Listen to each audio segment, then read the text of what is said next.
Sunog din ang bumulabog sa mga residente ng barangay May Bunga sa Pasig. Nasa frontline ng balitang yan, si Hannibal Talete.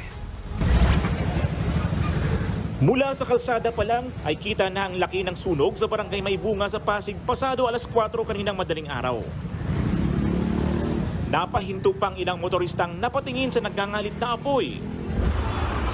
Nagising ang maraming residente na agad ding lumikas. Kabilang na dyan si Manny Hasal. Emotional siya habang tinitingnan ang ilang naisalbang gamit. May mga babalikan pa raw sana siyang gamit, pero di na niya nagawa dahil sa bilis ng paglaki ng apoy. Pag dilat ng mata ko, nakita ko may apoy na yung kisame. Paglabas nila, bumalik ako, nakuha ko to. Babalik pa sana ako, wala na, hindi na ako makabalik. Maging ang kanyang kabuhayan ng karinderya, nasdamay rin sa sunog. Tanging 2 tangke ng LPG ang kanyang naisalba. Paano na yung negosyo namin? Bahala na si God siguro. Agad naman rumesponde ang mga bumbero. Pero tumagal din ng halos 1 oras bago tuluyang naapula ang apoy. 4 na bahay ang natupok sa sunog at 4 na pamilya rin ang nawalan ng tirahan.